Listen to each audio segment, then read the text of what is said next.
fast track আদালতত হ'ব জুবিন গাৰ্গৰ ন্যায় বিচাৰ কেবিনেটত বৃহৎ ঘোষণা ৰাজ্যৰ মুখ্যমন্ত্ৰী ডক্টৰ হিমন্ত বিশ্ব শৰ্মাৰ অৱশেষত মুখ্যমন্ত্ৰীয়ে কৰিলে আনুষ্ঠানিক ঘোষণা ৰাজ্যৰ কথা মতে সিদ্ধান্ত মুখ্যমন্ত্ৰীৰ গুৱাহাটী উচ্চ ন্যায়ালয়ৰ মুখ্য ন্যায়াধীশলৈ কেবিনেটৰ অনুৰোধ ৰাজ্যৰ অনুৰোধ আৰু জুবিন পত্নীৰ গৰিমা গাৰ্গৰ অনুৰোধৰ পিছতে বৃহৎ ঘোষণা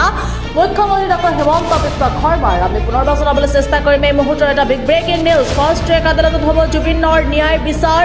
কেবিনেটত বৃহৎ ঘোষণা ৰাজ্যৰ মুখ্যমন্ত্ৰী ডক্টৰ হিমন্ত বিশ্ব শৰ্মাৰ অৱশেষত মুখ্যমন্ত্ৰীয়ে কৰিলে আনুষ্ঠানিক ঘোষণা ৰাজ্যৰ কথা মতে সিদ্ধান্ত বুলিও মন্তব্য ৰাজ্যৰ মুখ্যমন্ত্ৰী ডক্টৰ হিমন্ত বিশ্ব শৰ্মাৰ আৰু বৃহস্পতিবাৰ দিনটোত কেবিনেটত বৃহৎ ঘোষণা মুখ্যমন্ত্ৰী ডক্টৰ হিমন্ত বিশ্ব শৰ্মাৰ গুৱাহাটী উচ্চ ন্যায়ালয়ৰ মুখ্য ন্যায়াধীশলৈ কেবিনেটৰ অনুৰোধ ৰাজ্যৰ অনুৰোধ আৰু জুবিন পত্নী গৰিমা শইকীয়া গাৰ্গৰ অনুৰোধৰ পিছতে বৃহৎ ঘোষণা ৰাজ্যৰ মুখ্যমন্ত্ৰী ডক্টৰ হিমন্ত বিশ্ব শৰ্মাই এতিয়াৰে পৰা ফাষ্ট ট্ৰেক আদালতত হ'ব জুবিনৰ ন্যায় বিচাৰ ভাৰতীয় ন্যায় সংহিতাৰ BNSS আণ্ডাৰ BNSS সেকশন 346(1) এই ধাৰাৰ অধীনত ৰাজ্য চৰকাৰে গুৱাহাটী উচ্চ ন্যায়ালয়ৰ মুখ্য ন্যায়াধীশ গৰাকীক জুবিন গাৰ্গৰ হত্যা গোচৰৰ ডে টু ডে ট্ৰায়েলৰ বাবে এখন ফাষ্ট ট্ৰেক এক্সক্লুচিভ কোৰ্ট এখন গঠন কৰি দিবৰ বাবে আজি কেবিনেটে গুৱাহাটী উচ্চ ন্যায়ালয়ক অনুৰোধ কৰিবৰ বাবে কেবিনেটে আজি সিদ্ধান্ত লৈছে কেবিনেট সিদ্ধান্ত আমি গুৱাহাটী উচ্চ ন্যায়ালয়ৰ মুখ্য ন্যায়াধীশক অৱগত কৰিম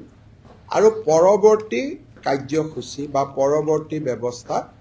গুৱাহাটী উচ্চ ন্যায়ালয়ৰ মুখ্য ন্যায়াধীশ গৰাকীয়ে গ্ৰহণ কৰিব এটা আমি ইয়াত নিশ্চিতভাৱে উল্লেখ কৰিম যে এই গোচৰ আৰম্ভ হোৱাৰ পিছত ইউজুৱেলি হত্যা গোচৰত কোনোবা এজন অভিযুক্ত হ'লেও আদালতে বিচাৰ চলি থাকিলে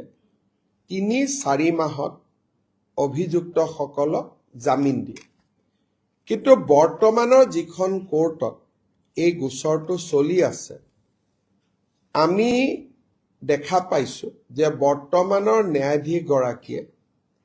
এজনো অভিযুক্তক আজিলৈকে বেল দিয়া নাই সেইকাৰণে চৰকাৰৰ ধাৰণা আছিলে যে বৰ্তমানৰ ন্যায়াধীশ গৰাকীৰ হাততে গোচৰটো থাকিলে ন্যায়ৰ প্ৰক্ৰিয়া নিশ্চিতভাৱে সুৰক্ষিত হ'লে কিন্তু আগতে আমি এটা কথা ঘোষণা কৰি থৈছিলোঁ যে এই গোটেই ঘটনাৰ ক্ষেত্ৰত পৰিয়ালে যি বিচাৰে আমি তাকেই কৰিম যিহেতু পৰিয়ালে ৰাজহুৱাভাৱে ফাষ্ট ট্ৰেক বা এক্সক্লুচিভ কোৰ্টৰ কথা কৈছে সেইকাৰণে আমাৰ মতামতক আমি দূৰত ৰাখি আমি এই ঘটনাটোক বা এই বিচাৰ প্ৰক্ৰিয়াক ফাষ্ট ট্ৰেক কোৰ্টত বা এক্সক্লুচিভ কোৰ্টত আমি দিবৰ বাবে সিদ্ধান্ত গ্ৰহণ কৰিছোঁ গুৱাহাটী উচ্চ ন্যায়ালয়ে এজন ন্যায়াধীশ দিব